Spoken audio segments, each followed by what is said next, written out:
UK Prime Minister Boris Johnson has admitted he made a mistake in his handling of a Sleaze scandal.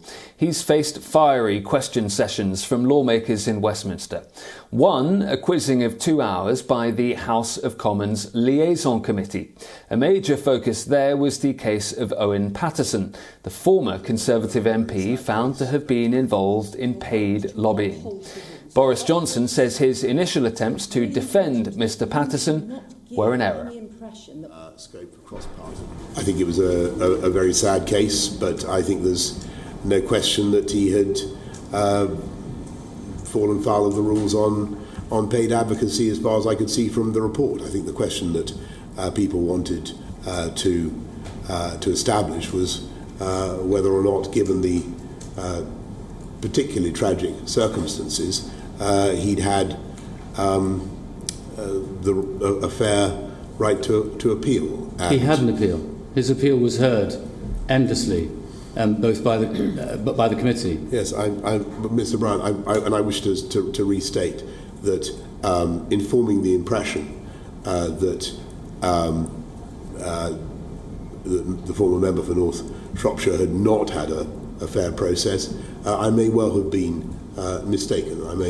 But that was certainly the impression that many people seem to have. Do you recognise that, given your responsibility to uphold the ministerial code, to uphold the rules, to uphold the standards, it's really important that you should not give any impression that when there is an independent report that found on 14 occasions of paid lobbying, that somehow you think that's okay? Can you clarify you don't think it's okay and you don't think that what Owen Paterson did was right? Of course I don't, and that was the first thing I said when I began on this subject 2 weeks ago. Okay. And frankly, I think I think it is extraordinary that colleagues sometimes do behave in this way, and it is quite right that the Commissioner is able to investigate and to hold them to account.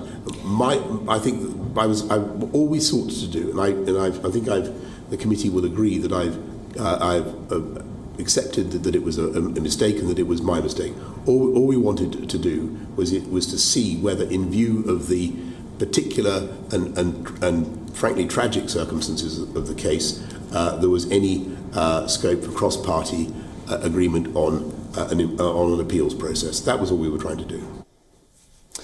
Well, if anything, those exchanges were relaxed compared to earlier back and forth between Boris Johnson and Labour leader Keir Starmer at Prime Minister's questions. Speaker Lindsay Hoyle involved as well.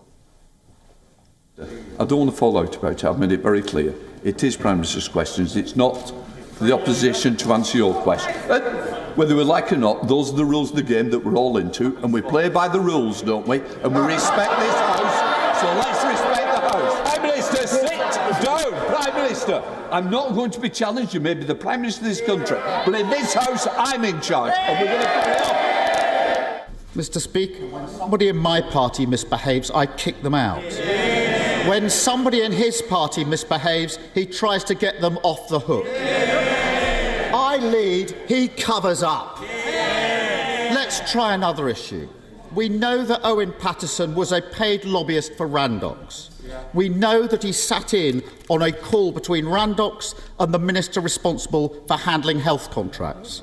We know that Randox has been awarded government contracts worth almost £600 million without competition or tender. Against that backdrop, the public are concerned that taxpayers' money may have been influenced by paid lobbying. There's only one way to get to the bottom of this: a full, transparent investigation. Well, last month, Conservative MPs initially voted to halt a proposed 30-day suspension of Owen Paterson, and that was with Downing Street's backing. Details of other MPs' high-paying second jobs have been in the spotlight since. In particular, former Attorney General Geoffrey Cox, who's earned millions of pounds for legal work in recent years and spent several periods working abroad on non-parliamentary business. On Wednesday, British MPs backed moves to curb their ability to take second jobs, although the opposition claims the Johnson government has watered down its proposals. For more, let's go to WION correspondent Benji Hire, who is joining us live from London. And Benji, MPs did pass a government amendment to proposals from the opposition Labour Party. What happens next?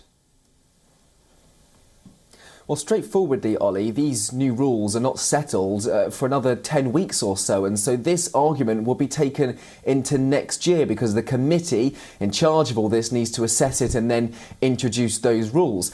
And then, you heard just before, the Labour Party's leader, Keir Starmer, still objecting to the fact that a lot of this is not going far enough, and therefore you'd expect this sort of back and forth to go on for a couple more weeks. In essence, the argument isn't over, it might just be beginning, not least from the Labour benches, but also from the Conservatives' own benches, with opposition from within Boris Johnson's own party. In terms of these specifics as well, again, more clarity needed as to specifically which jobs will fall under this new definition of sort of political consulting. There's been some reporters who have kind of dug into this and found out that these new rules might only cover about 10 MPs in the House of Commons, compared with the 48 who have second jobs as consultants.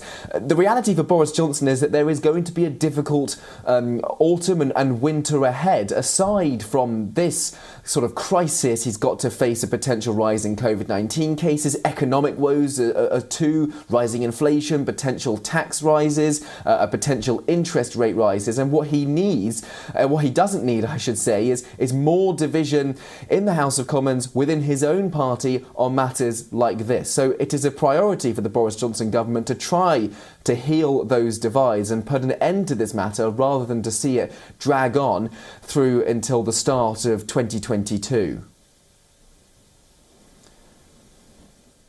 Well, Boris Johnson is also under fire from some of his own MPs today over trains. Can we yet say that his leadership is going off the rails?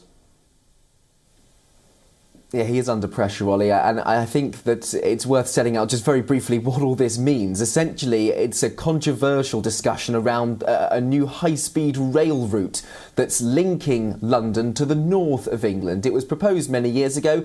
It's costing a lot of money. It's kind of delayed significantly as well, and there's significant opposition to it. But construction has begun, and the first leg from London up to the Midlands is already being built. Then there's supposed to be second legs kind of parting from the Midlands up to the rest of the UK. It's fundamental to the government's levelling up agenda, which is all about giving infrastructure opportunities to the north of England. The problem for those that were in favour of this HS2 project is that part of that second leg up to a city in the north of England called Leeds is being scrapped. It was recently announced by the Transport Secretary Grant Shapps, and that's being instead replaced, ministers claim, by projects which are going to be more beneficial to the local area and can be implemented sooner. Again, however, what we find is that what the government has said previously about committing to this HS2 in reality is not being delivered, and therefore more accusations from the Labour Party, the opposition, and indeed, as you say, from Boris Johnson's own party, newly elected MPs from that region of the UK who say, you promised this, you promised that we'd have a new high-speed rail route delivered in the next couple of decades, and that's not actually what you are delivering for that part of the country. And so increased pressure on the government on those issues as well. OK, Benji, thank you. Benji Hire reporting live from London.